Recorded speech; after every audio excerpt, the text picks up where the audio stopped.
Hi guys, రీసెంట్గా సినిమాలు చాలా తక్కువ చూడటం జరిగింది కదా. ఓకే, ఆ తక్కువ చూసే సినిమాల్ని పక్కన పెట్టేస్తే మనం మళ్ళీ బ్యాక్ టు స్వింగ్ రాబోతున్నాం, సినిమాలన్నీ చూసేస్తాం అని మీకు ఒక హింట్ ఇవ్వడానికి రీసెంట్గా మన ఐడెంటిటీ అని చెప్పి ఒక సినిమా చూడటం జరిగిందనమాట. అదే మన టొవినో థామస్, త్రిష అండ్ వినయ్ రాయ్ ఈ ముగ్గురు చాలా మెయిన్ లీడ్స్ ప్లే చేస్తున్న ఈ సినిమా రీసెంట్గా మరి మంచి మలయాళం నుంచి వచ్చిన ఒక థ్రిల్లర్ లాగా ఈ సినిమాని మన ముందుకు వదిలేరనమాట. యాక్చువల్గా చెప్పాలంటే ఈ సినిమాలో ఉన్న థ్రిల్ ఎలిమెంట్ కొంచెం బాగానే ఉంటుంది.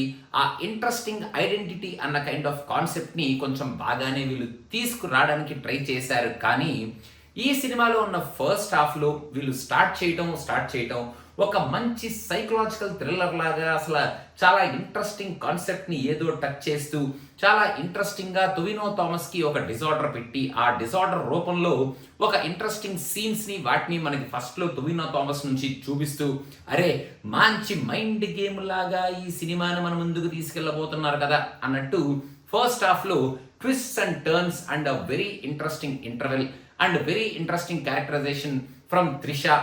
ఈ క్యారెక్టరైజేషన్తో పాటు అదేదో పద్మాసనం, నందాసనం, సింహాసనం అన్నట్టు అదేదో పద్మోషన్స్ అని చెప్పి అదేదో సైకలాజికల్ డిసార్డర్ని ఏదో ఇంట్రడ్యూస్ చేస్తారనమాట మన త్రిషకి. మరి ఆ సైకలాజికల్ డిసార్డర్ నిజంగానే ఉందా లేదా నేను రీసెర్చ్ చేయలేదు బాబు, రీసెర్చ్ చేయాల్సిన అవసరం కూడా ఉంది అని నాకు ఈ సినిమా చూసిన తర్వాత అనిపించలేదు కాబట్టి అసలు పట్టించుకోలేదు. సో ఈ ఎలిమెంట్స్ అన్నిటిని పెట్టుకొని మనకి ఫస్ట్ హాఫ్నైతే చాలా ఇంట్రెస్టింగ్గా ఈ సినిమాని తీసుకెళ్లారు టిల్ ద ఇంటర్వెల్ బ్యాంగ్ అని అయితే అనిపించింది. సెకండ్ హాఫ్కి వచ్చేటప్పటికి మాత్రం అసలు ఈ సినిమాని వాళ్ళు ఒక సైకలాజికల్ థ్రిల్లర్ లాగా తీసుకెళ్దాం అనుకున్నారా, యాక్షన్ థ్రిల్లర్ లాగా తీసుకెళ్దాం అనుకున్నారా, సస్పెన్స్ థ్రిల్లర్ లాగా తీసుకెళ్దాం అనుకున్నారా? అసలు చివరికి హీరో క్యారెక్టరైజేషన్ ని ఫస్ట్ హాఫ్ లో చూపించిన క్యారెక్టరైజేషన్ ఏమిటి, సెకండ్ హాఫ్ లో ఈ హీరోకి ఒక రివ్యూలు పెట్టి ఈ హీరోకి ఫస్ట్ హాఫ్ లో ఒక డిజార్డర్ పెట్టారు కదా, అసలు అది ఏమైపోయింది?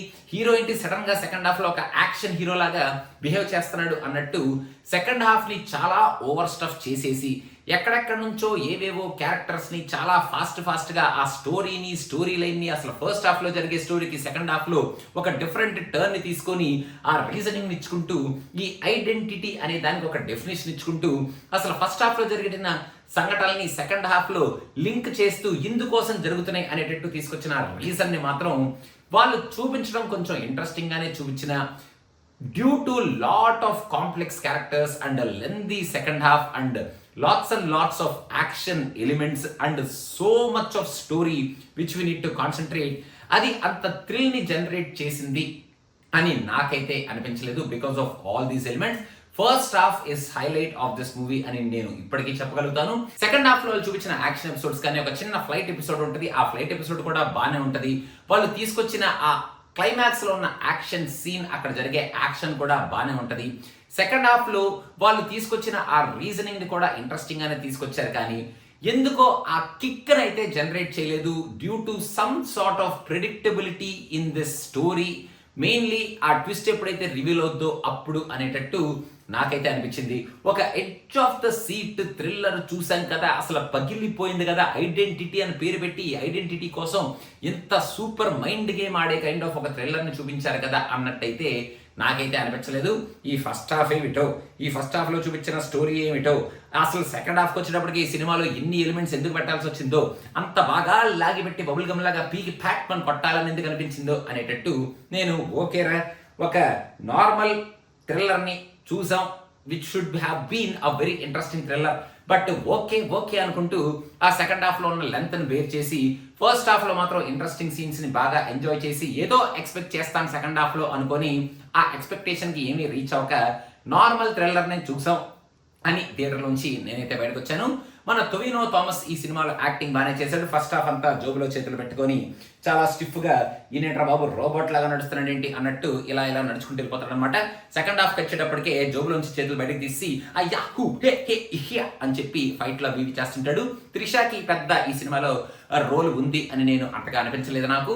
ఫస్ట్ హాఫ్ అంతా కన్ఫ్యూజ్ అవుతూ ఇలా భయపడుతూ ఎక్స్ప్రెషన్స్ పెడుతూ సెకండ్ హాఫ్ వచ్చేటప్పటికి ఒక న్యూస్ రీడర్, అది కూడా వెదర్ రిపోర్టర్ లాగా అక్కడ డిసాస్టర్స్ జరుగుతున్న, వర్షం పడబోతుంది, ఇప్పుడు మబ్బులు వస్తున్నాయి, ఎండ వస్తుంది అని చాలా ఆనందంగా చెప్తూ ఆ భయపడాల్సిన ఎపిసోడ్స్ లో ఆ ఐడెంటిటీ క్రైసిస్ ని మాత్రం ఐడెంటిటీ, ఐఎమ్ ద పద్మోషన్, so I will find the identity అన్నట్టు కొంచెం అలా కన్ఫ్యూజ్డ్ యాక్టింగ్ చేసింది Trisha. Okay, she's good, she's looking very good అన్నట్టు తను ఉంది, బట్ రోల్ మాత్రం అంత ఉంది అని నాకైతే అనిపించలేదు.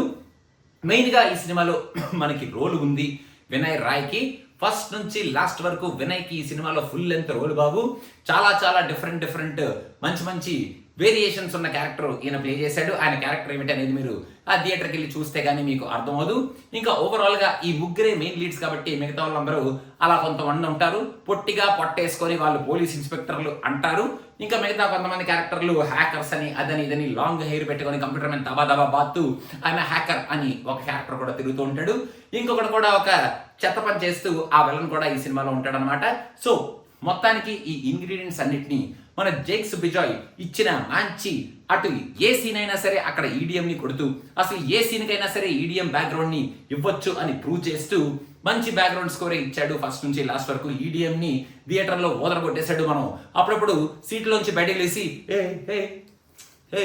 అన్నట్టు ఈడిఎంకి డాన్స్ కూడా వేసేటట్టు మనవాడు ఆ ఈడిఎం బ్యాక్గ్రౌండ్ స్కోర్ ఇచ్చాడు అనమాట ఈ సినిమాకి ఫస్ట్ నుంచి లాస్ట్ వరకు.